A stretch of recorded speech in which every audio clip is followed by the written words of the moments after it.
Hey, it's Greg here with maritimegardening.com, and I thought I would do a video talking about path width.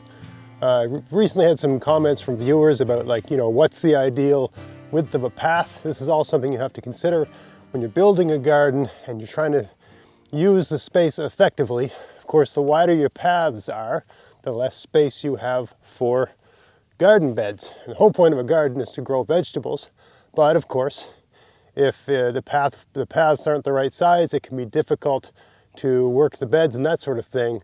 So there's a balancing act there, right? But first, let me start off by saying what I think is the ideal width between garden beds.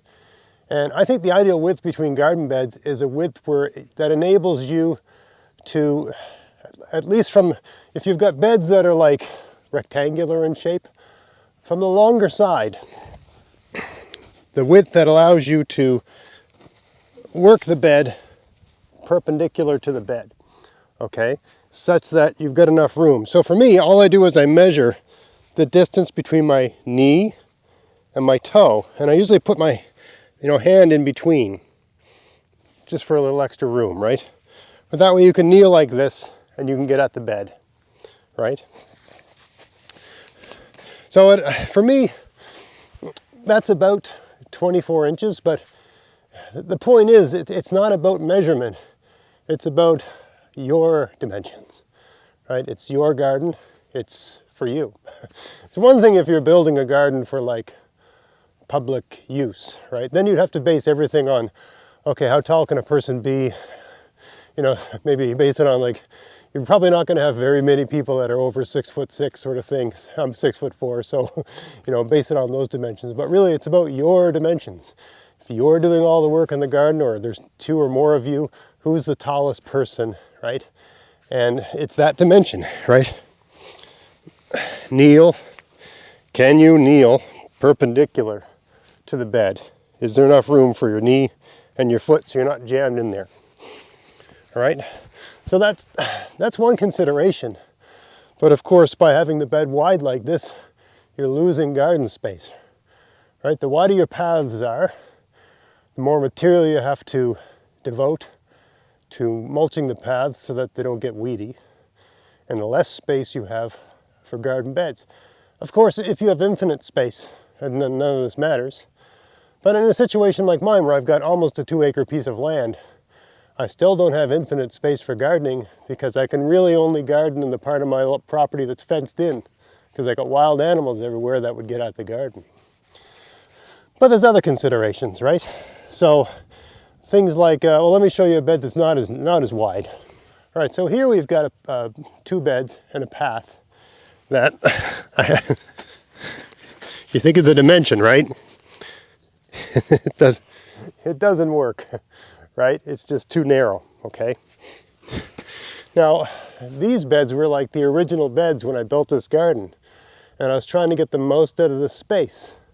Right? If you have enough beds side by side, and instead of having them 24 inches apart, you have them 1 foot apart, well, every so many beds, you're basically gaining 4 feet, enough width for another bed. So the wider your spaces are, the less room you have for beds. So I find this kind of difficult to work. I tend to work sort of on an angle, and I'll tend to go like this. So I mean, I'm 50 years old and I'm reasonably flexible and spry, but I am 6'4". So working next to the ground is always a bit of a challenge. But one solution is to just have something like this, right? Where you've got a board with a foam pad on it, right? That way I can put my foot against the other bed, and I can kneel, right? And I can get at it, right? So this kind of, I have a number of these in the garden. Another reason to tie them onto a piece of wood is so they don't blow all over the place, right? But that way you can have something like this, right? That way the bed isn't digging into you, right? You've got enough room. You can actually get out over the bed a little bit more, okay?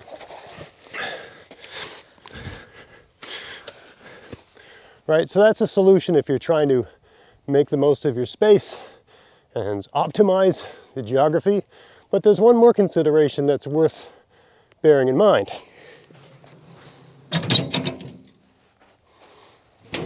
is it wide enough to set a wheelbarrow down? When you have the narrow paths, you can't set the wheelbarrow down because there just isn't enough room. Let me show you this from the other angle, right?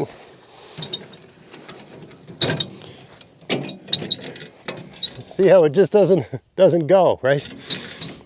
So a width you might want to go with is, the width of the bottom of the back of the wheelbarrow plus maybe plus an inch, plus 2 inches, just for extra tolerance, right?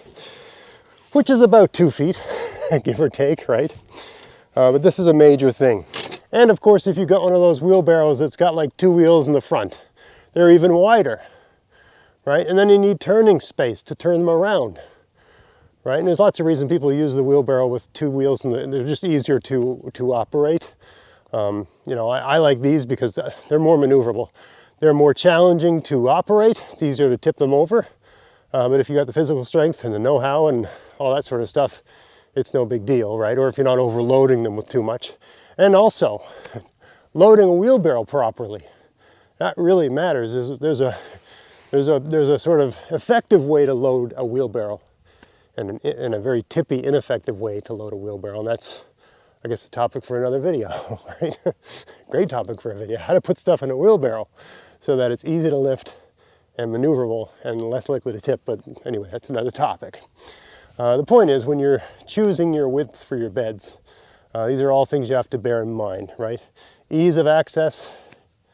It's got to be comfortable to work your beds for harvesting, weeding, dealing with pests, or various sorts of like pruning type things where you're removing some of the plant material in a way to benefit the plant.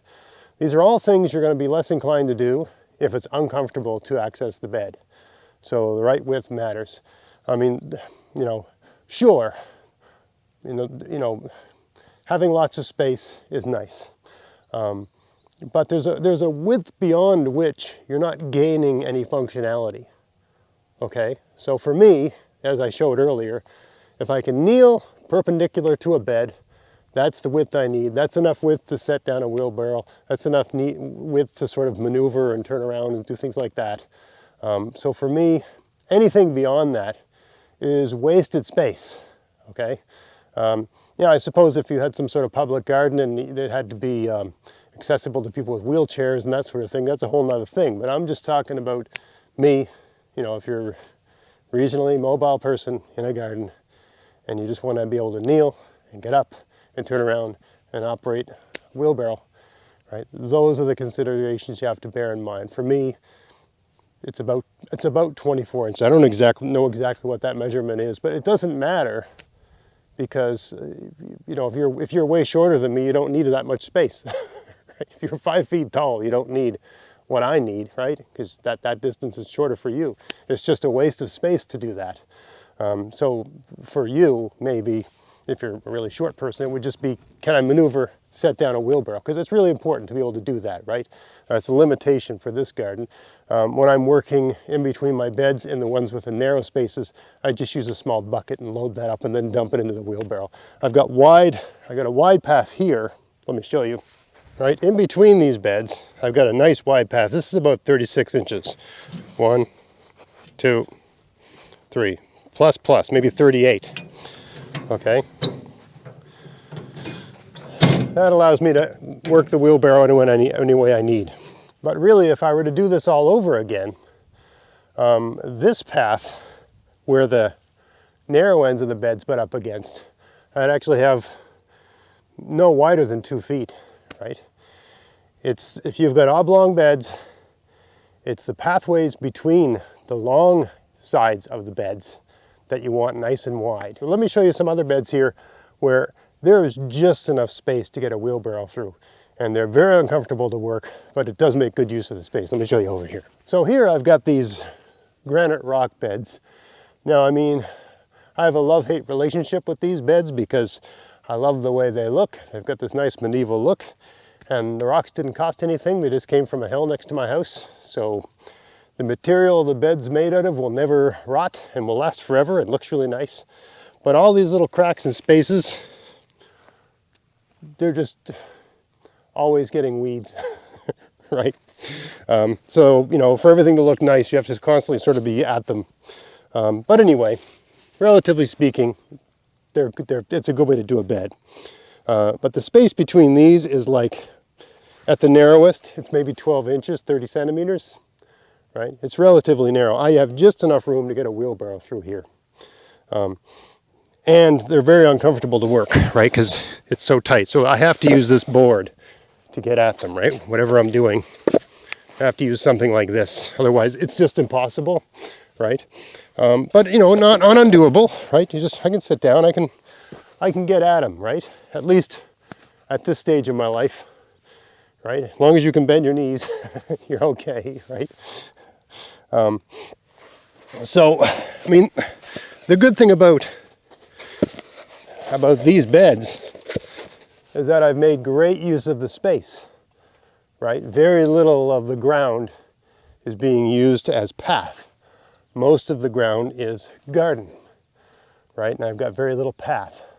So that's handy, right? But yeah, if I was to do this all over again, I'd probably space them out a little bit more for ease of access, right? But anyway, these are all considerations. So anyway, just a little video on spacing of beds and pathways. For me, the narrow pathway makes the best use of the space, but it can be a bit more challenging to actually access and work the garden bed. And you can mitigate that with little tricks like this. And there's other ones too, right? The wider path, much more comfortable, much more pleasant, much more enjoyable to work the garden. Of course, you're giving up more of your available land for pathways. To me, it doesn't make any sense to go beyond a certain width where you can access the bed, you know, basically access the wider side of the bed. Anything wider than that, I don't know what's to be gained from that. And for me, that's somewhere around 24 inches, whatever that measurement is. I'll put it up on the screen. I'd have to measure it. I don't know if that's 24 inches for me. But the distance between your knee and your heel, plus a fist on either side, right? Whatever that is for you, right? That's the right width. Because any more space than that, what are you going to do with it? What's it doing for you? Any more space than that, right? Again, if you're not in a wheelchair or something like that. So anyway, I hope you found that interesting. If you did, please like, share, subscribe. Check out my podcast, maritimegardening.com. Check out my weekly column at maritimegardening.substack.com. And until next time, get out there, get at it, have fun in your garden. Thanks for watching. Hey folks, if you live in the USA and want to help support the channel, check out the Hudson Valley Seed Company and use my coupon code MARITIME10 to get a 10% discount on whatever you buy. In addition, all seed orders over $35 will get free shipping. They have a great selection of seeds, so maybe give that a try this year, and that'll help support everything I'm doing here. Thanks a lot.